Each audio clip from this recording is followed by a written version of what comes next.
কেউ যদি সারাদিন কর্মের পর একবার গোবিন্দের মন্দিরে হা গৌরী প্রাণ গৌরী বলে আমি তোমার হলাম আমি বলে কেউ যদি একবার কাঁদিতে পারে কেউ যদি একবার কাঁদিতে পারে তবে ভগবান তোমার হয়ে যা ভগবান তোমার খোঁজে যে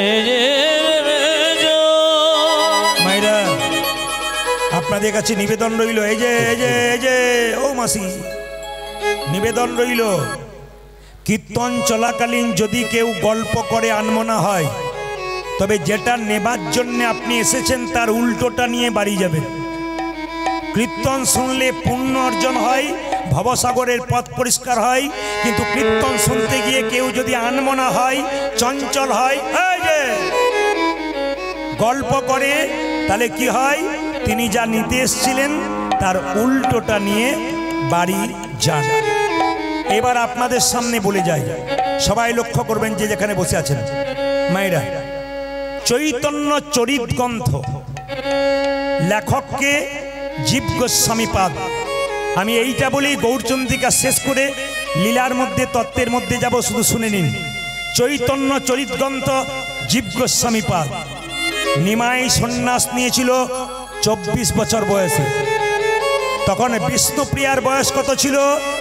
14 বছর। ও মায়েরা, ওই 14 বছরে মেয়েটা শিখিয়ে দিল স্বামী ভক্তি কাকে বলে। আজকালকার মেয়েদের স্বামী ভক্তি তো নিউ ডিজাইনের, নাকি বলার দরকার নাই। শ্বশুর শাশুড়ি সামনে বসে আছে আর মেয়েটি স্বামীর নাম ধরে রাখছে, তাপস। কি ডিজাইনের ডাক! ঠাকুমা যেন নাতিকে ডাকছে, লজ্জা পর্যন্ত করছে না। কিন্তু জেনে নিন যে যেখানে বসে আছেন, বিষ্ণুপ্রিয়ার কাছে শিখে নিন স্বামী ভক্তি কাকে বলে। পৃথিবীর ইতিহাসে বিষ্ণুপ্রিয়ার নাম সোনার অক্ষরে লেখা আছে। কেন লেখা আছে? ও মায়েরা, নিমাই যেদিন থেকে সন্ন্যাস নিয়ে চলে গেল, বিষ্ণুপ্রিয়া সেই দিন থেকে ভোর 4টে ঘুম থেকে উঠে গঙ্গায় স্নান করে ভিজে কাপড়ে হরে কৃষ্ণ হরে কৃষ্ণ হরে কৃষ্ণ। কত বয়স বললাম? জোরে বলুন, কত বললাম? 14 বছর। 14 বছর মানে কি? আপনার বাড়িতে যে মেয়েটা ক্লাস 9-এ পড়ে, ওই মেয়েটার বয়স 14 বছর। ও শিখিয়ে দিল স্বামী ভক্তি কাকে বলে। বিষ্ণুপ্রিয়া মাঘ মাসের রাত্রিতে, যখন মানুষ ঘর থেকে বেরোতে পারছে না, মানুষ সকাল 7টা ছাড়া উঠতে পারে না, বিষ্ণুপ্রিয়া ভোর 4টায় ঘুম থেকে উঠে ভিজে কাপড়ে এই দিয়ে তাকাবেন, হরে কৃষ্ণ হরে কৃষ্ণ হরে কৃষ্ণ হরে কৃষ্ণ। পাশের বাড়ি মেয়েরা বলে, এ প্রিয়া প্রিয়া, বলে কি তুই যে মরে যাবি রে? বলে কেন? সারাদিন শুধু কৃষ্ণ কৃষ্ণ বলে কাঁদিস, ভিজে কাপড়টা শোকাস না, কি হয়েছে তোর? বিষ্ণুপ্রিয়া কেঁদে কেঁদে বলে, দিদি আমার স্বামী কৃষ্ণ কৃষ্ণ বলে চলে গেছে, আমি যদি তার পেছন পেছন কৃষ্ণ বলে কাঁদতে না পারি, আমার স্বামীর যে কৃষ্ণ কৃপা হবে না, আমার স্বামীর যে গোবিন্দের কৃপা হবে না। শুনে নিন মায়েরা, মন দিয়ে শুনলে মূল্যবান কথা আছে। তাকাবেন আমার দিকে, আমার স্বামীর কৃষ্ণ কৃপা হবে না। মেয়েটি জিজ্ঞেস করলো, তুই খাস কি? সারাদিন তো তোকে খেতেই দেখি না, তুই খাস কি? এতজন মা এখানে কীর্তন শুনতে এসছেন, দিনের মাথায় 4 বার 3 বার খান। 14 বছরের মেয়েটা দিনের মাথায় 1 বার খায়। সকাল থেকে সন্ধে পর্যন্ত একটা করে ধান ফুটে হরে কৃষ্ণ নাম করে। সকাল থেকে সন্ধে পর্যন্ত যে কটা হরিনাম কটিত চাল, একবার গঙ্গা থেকে জল এনে সেদ্ধ করে খাই। এই নাম বিষ্ণু। ত্যাগে গোবিন্দ পাওয়া যায়, ভোগে পাওয়া যায় না। ত্যাগ যদি কেউ স্বীকার না করতে পারে, গোবিন্দের কৃপা সে পাই না। গোবিন্দের কৃপা সে পাই না। নিমাই সন্ন্যাসের পর একবার অদ্বৈতের বাড়িতে এসেছিল। নিত্যানন্দ গিয়ে বলেছিল, নিমাই বাড়ি ফিরে চল। বলে কেন? তোর মা কাঁদছে রে, তোর স্ত্রী পাগলিনী, একবার চল একবার চল। নিমাই বলল, দাদা যে সন্ন্যাস নেয় তার বাড়ি যেতে নাই, তবে আমার মায়ের যদি আমাকে দেখবার ইচ্ছা হয় নবদ্বীপের মেয়েদের যদি আমাকে দেখতে ইচ্ছা হয়, সবাইকে অদ্বৈতের বাড়িতে নিয়ে এসো, একজনকে আনবে না। বলুন তো মায়েরা কে? জোরে বলুন কে? আমি খুশি। বিষ্ণুপ্রিয়া। নিত্যানন্দ ছুটে এসে বলল, সচিমা তোমার নিমাই এসেছে।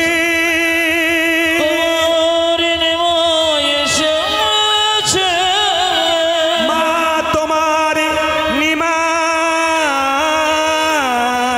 এসেছে।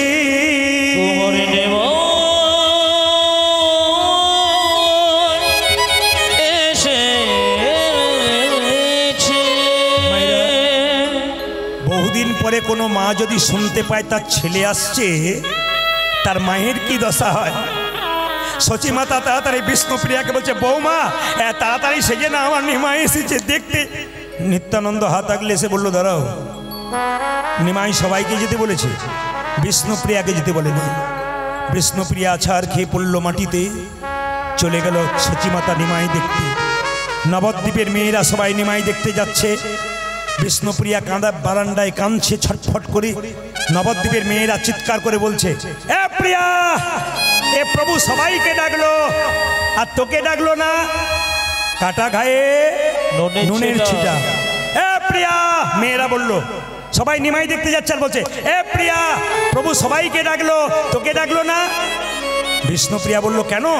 ওরে তোর মতো ভাগ্যহীনা আছে কজনা? বিষ্ণুপ্রিয়া কেঁদে কেঁদে বলল, কি বললে? আমাকে ভাগ্যহীনা বললে? তবে শোনো মায়েরা, আমার মতো ভাগ্যবতী আছে কজনা? কেন? যাকে দেখবার জন্যে হাজার হাজার মানুষ চলে যায়, সে তো হাজার হাজার মানুষের নয়, সে তো আমার মানুষ। আমার মানুষকে দেখবার জন্য যদি হাজার হাজার মানুষ চলে যায়, আমার মতো ভাগ্যবতী কজনা। তুই যাবি না? না। কেন? ভক্ত যদি ভগবানকে ডাকে, ভগবান ভক্তের কাছে আসে, ভক্ত ভগবানের কাছে যায় না। বলে প্রমাণ কি? অহল্যা পাষাণ হয়েছিল, রামকে ডেকেছিল, রাম অহল্যার কাছে গিয়েছিল, অহল্যা রামের কাছে যায় নাই। বিষ্ণুপ্রিয়া বলল, শোন দিদি, আমার স্বামী আমার কাছে আসবে। বলে কেন আসবে? আসতে আমার স্বামী আমার কাছে আসবে। বলে কেন আসবে? বাচ্চা ছেলেদের ঘুড়ি ওড়ানো দেখেছিস? লাটায় টান মারবে, ঘুড়ি যতই উপরে উঠুক, লাটায় টান মারলে ঘুড়ি আবার তার কাছে ফিরে আসবে। আমার স্বামীর সঙ্গে প্রেমের সম্পর্ক আছে। আমি যখন প্রেমের লাটাইটা টানতে শুরু করব, তখন আমার প্রভু আমার কাছে আসতে বাধ্য হবে। মায়েরা, আপনারা সবাই জানেন যে নিমাই সন্ন্যাসের পরে অদ্বৈতের বাড়িতে এসেছিল, কিন্তু বিষ্ণুপ্রিয়ার কাছে আসে নাই। সবাই জেনে নিন, একদিন রাত্রি 12টার সময় বিষ্ণুপ্রিয়ার কাছে নিমাই এসেছিল। প্রিয়া, প্রিয়া কে? প্রিয়া কে তুমি? ও মেয়েরা, কত বয়স বললাম জোরে বলুন? 14 বছর। 14 বছর মেয়েটা ঘুমাচ্ছে। প্রিয়া, ও প্রিয়া, প্রিয়া। যেই না দরজাটা খুলেছে বিষ্ণুপ্রিয়া, আমি এসেছি। বিষ্ণুপ্রিয়া স্বামীকে দেখলো না মা, চমকে যাবেন। নিমাই দাঁড়িয়ে আছে পেছনে, আর বিষ্ণুপ্রিয়া মাথার কাপড়টা এরকম করে নিয়ে দাঁড়িয়ে আছে। নিমাই জিজ্ঞেস করলো, প্রিয়া তুমি আমার দিকে তাকাবে না? না। একবার তাকাবে না? না। বহুদিন পর স্বামী যদি স্ত্রীর কাছে আসে, স্ত্রীকে তার স্বামীর বদন দিকে একবার তাকায় না? আমি চাইতে পারবো না। আমার ইচ্ছা হয় স্বামী তোমার বদনের দিকে তাকাতে, কিন্তু চাইতে পারি না। কেন? আমি সন্ন্যাস নিয়েছি তোমায় বলে যাইনি বলে অভিমান হয়েছে। আমি অদ্বৈতের বাড়িতে এসেছিলাম, সবাইকে ডেকেছি, তোমায় ডাকিনি বলে অভিনয় হয়েছে, অভিমান হয়েছে। বিষ্ণুপ্রিয়া বলল, না স্বামী, আমি তোমার দিকে তাকাবো ইচ্ছা করছি, তাকাতে পারছি না। কেন জানো? কেন না, সাধু মুখে শুনেছি, শাস্ত্রে শুনেছি যে একবার সন্ন্যাস নেয় তার নারী মুখ দেখতে নাই। আমার মতো হতভাগিনীর মুখ দেখিয়ে আমি তোমার সন্ন্যাস ধর্ম নষ্ট করতে চাই না। প্রিয়া, তোমার মতো পত্নী যদি ঘরে ঘরে হয়,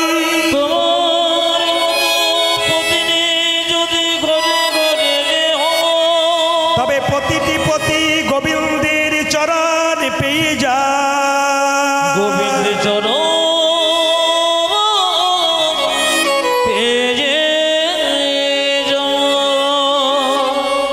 বলল প্রিয়া, রিবা বেশি হয়ে গেল, হল হয়ে গেল, হল হয়ে গেল। তুমি মাইক বন্ধ করো। হরে কৃষ্ণ। সবাই লোক, প্রিয়া প্রিয়া তুমি কিছু চাইবে না? বহুদিন পরে স্বামী স্ত্রীর কাছে এলে কিছু চাই না? না, আমি চাইবো না। কেন চাইবে না? ভগবানকে যে প্রতিরূপে পেয়েছে তার আবার চাইবার কি আছে? কিছুই চাইবে না। তবে দেবে প্রভু, তোমার ওই খরম যুগল দাও। তোমার মন্দিরে গিয়ে আমি কৃষ্ণ কৃষ্ণ বলে কাঁদতে কাঁদতে আমার দেহটাকে বিলীন করে দেব। আপনারা সবাই জানেন জগন্নাথ মন্দিরে মহাপ্রভু জয় জগন্নাথ বলে বিলীন হয়ে গেছেন। বিষ্ণুপ্রিয়া কোথায় হলেন না, মহাপ্রভুর মন্দিরে কৃষ্ণ কৃষ্ণ বলতে বলতে বিলীন হয়ে গেলেন। প্রমাণ কি? চৈতন্য চরিতগ্রন্থ জীব গোস্বামী পাদে মহাপ্রভু প্রত্যেকটা জীবের দ্বারে হরিনাম দিচ্ছেন। কিভাবে?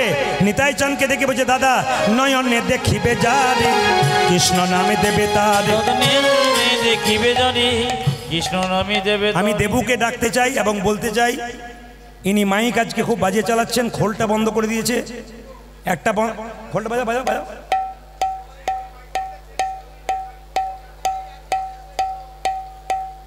ওই তো বসে আছে, এতক্ষণ ধরে ভালো চালাচ্ছিল, সমস্ত আসরটাকে তুমি নষ্ট করবে। খোলটা জোরে বাজাও বাজাও।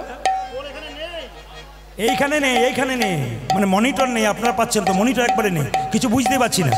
ওইখানেও নেই। কি বলছে? কান খুলে শোনো কি বলছে। নয়নে দেখিবে যারে কৃষ্ণ নামে দেবে তারে। নয়নে দেখিবে জানি কৃষ্ণ নামে দেবে তরে। নয়নে দেখিবে যারে কৃষ্ণ নামে দেবে তারে। নয়নে দেখিবে যারে কৃষ্ণ নামে দেবে তারে। সাবধান, যেন জাতির বিচার করো না দাদা। যেন জাতির বিচার করো না দাদা। জাতির বিচার করো না, যেন জাতির বিচার করো না দাদা। যারে দেখবে নামে দেবে জাতির বিচার করো না দাদা। দাদা যারে দেখিবে নামে দেবে জাতির বিচার করো না দাদা। যারে দেখবে নামে দেবে জাতির বিচার করো না দাদা। তুমি যারে দেখিবে নামি দেবে জাতির বিচার করো না দাদা। হরিনামে জাতির বিচার নেই কেন? নারী পুরুষ একসঙ্গে বসছেন। কে করেছে? মহাপ্রভু করেছে। এখানে প্রেম আছে, কাম নাই। নিতাই চাঁদ বলো, যাকে দেখবো তাকে হরিনাম দেবো, যদি না নেয় দাদা প্রথমে ধরিবে হাতি, যদি না চাই নামে। দাদা প্রথমে ধরিবে হাতি, যদি না চাই নামে নিতে। প্রথমে ধরিবে হাতি, যদি না চাই নামে। দাদা গো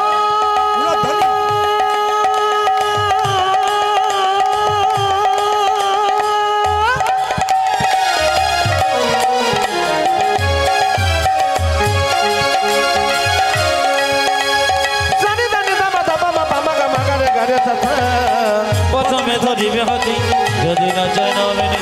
প্রথমে ধরিবে হাতে, যদি না চাই নামে। প্রথমে ধরিবে হাতে, যদি না চাই নামে নিতে। হাতে ধরে বলবে হরি, দাদা হাতে ধরে বলবে হরি। হাতে ধরে বলবে হরি। দাদা হাতে ধরে বলবে হরি। বলাবে হরি, বলবে হরি, হাতে ধরে বলবে হরি। তুমি বলাবে হরি, বলবে হরি, হাতে ধরে বলবে হরি। বলাবে হরি, বলবে হরি, হাতে ধরে বলবে। তুমি বলাবে হরি, বলবে হরি, হাতে ধরে বলবে হরি। হাতে ধরার পর যদি হরিনাম না নেয় তখন কি করব? শেষ উপায়, পাছে তারও লোটাইবে পাই। হরি হরি। দাদা গো পাশে তর, পাশে তর লোটাইবি পাছে তারও, পাছে তারও লোটাইবে পাই।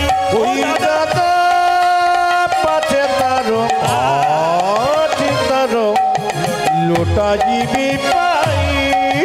পায়ে ধরে বলবে হরি। দাদা পায়ে ধরে বলবে হরি। পায়ে ধরে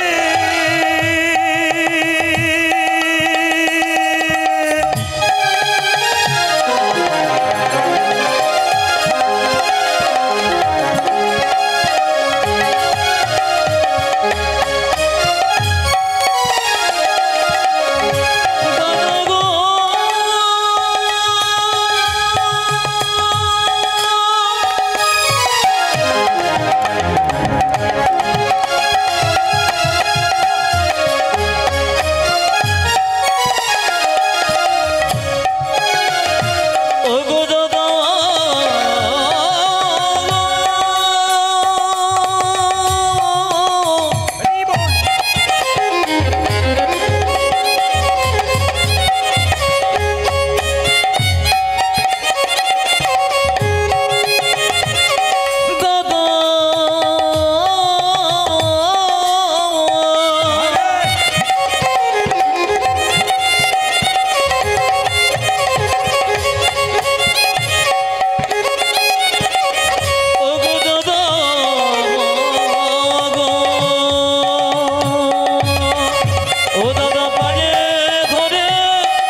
আচ্ছা, এত জায়গায় মহাপ্রভুর ছবি দেখেছেন, কেউ দেখেছেন হাত নিচু করে আছে? জোরে বলুন, হাত কেমন করে আছে একবার দেখাবেন। যারা আছে তিনি দেখাবেন হাত কেমন করে মহাপ্রভু আছে। আচ্ছা, আপনারা তো নামান 2 মিনিট দেখাচ্ছেন, কিন্তু মহাপ্রভু হাতটা একবারে সবসময় তুলে আছে। তাকাবেন। একজন ভক্ত জিজ্ঞেস করলো, ঠাকুর তুমি যে হাতটা তুলে আছো তোমার হাতে ব্যথা হয় না? বলে ব্যথা আবার হয় না? বলে তাহলে নামাও। বলছে কি করে নামাবো? তোরা তুলছিস না তাই নামাচ্ছি না। একজন ভক্ত বলল, প্রভু এই দেখো তুলে দিলাম, এইবার নামাও। বলছে তুই তো তুললি, তোদের পেছনে যারা, আপনাদের বলি না কিন্তু, তোদের পেছনে যারা আসবে তারা তুলবে না। বলে বুঝলাম না। বলে আমি হাতটা তুলে আছি কেন জানিস? এই পৃথিবীতে যারা এসছে তারা তুলেছে, যারা এসেছে তারা তুলছে, যারা আসবে তারা তুলবে। আমার হাত যদি তোলা না থাকে তারা তুলবে না, তাই জন্ম জন্মান্তর ধরে আমি হাত তুলে। আচ্ছা বেশ বেশ বেশ, হাত মাঝে মাঝে তুলবেন, তাতে আপনাদের লাভ আছে। আমার দিকে তাকান, দেখবেন যার প্রচুর টাকা আছে জিজ্ঞেস করবেন দাদা কেমন আছেন, আর বলবেন না টেনশন, খালি টেনশন। আর দেখবেন কৃষ্ণ ভক্তকে জিজ্ঞেস করবেন কেমন আছেন, আর হরির কৃপায় ভালোই আছে, মানে খাচ্ছে দাচ্ছে দিব্যি ভালো আছে। আর যিনি প্রচুর টাকার মালিক তিনি ঘুমোতে গিয়ে 2টো ঘুমের ট্যাবলেট খাচ্ছে, তাও ভেলিয়ে তাকিয়ে আছে, আরও পাওয়ারের চাই আর কি। তো নিবেদন আপনাদের কাছে, শান্তি যদি পেতে চান আপনাদের কাছে নিবেদন রইল, শান্তি একমাত্র হরিনামে, বাকি কোথাও নাই। আমি সবার কাছে নিবেদন রাখতে চাই, হরিনাম কেন শুনবেন, কেন আসরে ভিড় করবেন? একটাই কারণ, নিজে শুনবেন তা নয়, সবাইকে সঙ্গে করে নিয়ে আসবেন। বাচ্চা থেকে বয়োবৃদ্ধ সবাই কীর্তন শুনবেন, আপনার সংসারের মঙ্গল হবে, আপনার সমাজের মঙ্গল হবে, ভবিষ্যতে আপনার সন্তান ভালো হবে। ও মায়েরা, কোন সন্তানের মা চাই আমার ছেলে চোর হোক ডাকাত হোক? সব সন্তানের মা চাই আমার ছেলে কৃষ্ণ ভক্ত হোক। রাস্তা দিয়ে পেরিয়ে যাবেন, লোকে বলবে না চোরের মা যাচ্ছে, লোকে বলবে ওই দেখ একটা ভক্তের মা যাচ্ছে। তাই প্রত্যেকের কাছে নিবেদন রইল, হিন্দু সনাতন ধর্মের মানুষের কাছে আমার নিবেদন রইল, এই প্রদীপ পাল আসরে গর্জন করে বলল, সনাতন ধর্মকে বাঁচান, হিন্দুত্বকে রক্ষা করুন। স্বামী বিবেকানন্দ গর্ব করে আমেরিকার মাটিতে বলেছিল আমি হিন্দু। আপনি যেন গর্ব করে বলতে পারেন আমি হিন্দু। আপনি সব ধর্মকে সমানভাবে সম্মান দেবেন, কিন্তু নিজের ধর্মকে ছোট করবেন না। বারবার বলে রাখি, ওগো মা, ভগবানকে সবাই চিনতে পারলো, আমরা চিনতে পারলাম না কেন? যিনি ইস্কন মন্দিরের অধ্যক্ষ জয় পতাকা মহারাজ, তিনি যখন প্রথম বিদেশ থেকে ভারতবর্ষের মাটিতে আসছেন, প্লেন থেকে নামবার সময় তার চটি জুতো তার কর্মচারীকে দিয়ে বলল চটিগুলো রাখো। কেন স্যার? নামবো মাটিতে, এ মাটি তো যেমন তেমন মাটি নয়, ভগবান গৌরের মাটি, ভগবান কৃষ্ণের মাটি। যে মাটিতে ভগবানের চরণ ধুলো মেশানো আছে, সেই মাটিতে আমি পা দেবো কি করে? সেই মাটিকে একবার প্রণাম করব। ধন্য ভারতবর্ষের মাটি, ধন্য ভারতবর্ষের ভক্ত। তাই প্রতিটি মানুষের কাছে নিবেদন রইল, সনাতন ধর্মকে বাঁচান, বৈষ্ণব ভক্তকে সম্মান দিন। একজন ভক্ত রাস্তা দিয়ে পেরিয়ে যাবে, আপনি হরিবোল বলতে পারবেন না, মাথাটা নিচু করে পেরোবেন। সবচাইতে দুঃখের কি জানেন? বিদেশ থেকে এসে মায়াপুর ইস্কন মন্দিরে হরে কৃষ্ণা হরে কৃষ্ণা, কৃষ্ণ বলতে পারে না, হরে কৃষ্ণা। লজ্জা লাগে আমাদের, কি ওরা বলতে পারে না তবু বলে, আর আমরা বলতে পারি তবু বলি না। ওরা বলতে পারছে না তবু হরে কৃষ্ণা পাগল হয়ে যাচ্ছে। কিন্তু আমরা শিখলাম তবু বলতে পারলাম না, তবু ঘরের ভগবানকে চিনতে পারলাম না। অনেক ভিড় হয়ে গেছে বলে কি সনাতন ধর্ম বেঁচে আছে? না। ইটের ওপরে ইট সাজালে পাঁজা তৈরি হয়, দেওয়াল তৈরি হয় না। ইট আর ইটের ফাঁকে মশলা দেবেন, তবে দেওয়াল তৈরি হবে। একজন ভক্তকে প্রেমের আলিঙ্গন দেবেন, নিতাই গৌর হরি বলো বলে, তবে তো আমাদের সনাতন ধর্ম টিকবে। হরি বল। তাই বারবার বললাম, এদের মতো যারা ভক্ত আছেন হরিবাসর তৈরি করছেন, আপনার দিনের পর দিন সাহায্য করুন। যদি কেউ সাহায্য করতে না পারেন, মহাপ্রভুর কাছে আশীর্বাদ করে দিয়ে যান, দিনের পর দিন যেন হরিবাসর সুন্দর হয়ে যায়। সবার কাছে নিবেদন রইল। আর একটা ছোট্ট কথা আপনাদের বলে যাই, হিন্দু পড়ো, গীতা পড়ো হিন্দু ভাই, গীতার মতো জিনিস নাই। গীতা পড়ো হিন্দু ভাই, গীতার মতো জিনিস নাই। ভালো লাগুক আর না লাগুক, খাও একটু তিতা, ইচ্ছা করুক আর না করুক, পড়ো একটু গীতা। তোমার তেতো খেতে ভালো লাগে না, ভালো লাগুক আর না লাগুক, মহাজনদের কথা, ভালো লাগুক আর না লাগুক, খাও একটু তিতা, ইচ্ছা করুক আর না করুক, পড়ো একটু গীতা। অনেকে প্রশ্ন করবেন, প্রদীপ বাবু গীতা পড়তে তো বলছেন, শ্লোক উচ্চারণ হয় না, ভুল বলে ফেলি, অপরাধ হবে না? আসরে দাঁড়িয়ে বলে গেলাম সবার কাছে, আপনি গীতা পড়বেন, যদি ভুল হয়ে যায় আপনার কোনো অপরাধ নাই। পড়বেন কিন্তু ভাবের চোখে পড়বেন, ভক্তির চোখে পড়বেন। প্রমাণ দেব আমি শাস্ত্র থেকে। মহাপ্রভু প্রতিদিন গঙ্গায় স্নান করতে যায়, মন্দিরে সিঁড়িতে বসে একজন ব্রাহ্মণ গীতা পড়ে আর চোখের জলে ভাসে। একজন মহাপ্রভুকে খবর দিল, প্রভু তোমার একটা ভক্ত তাকিয়ে দেখো হাজার হাজার ভুল পড়ছে,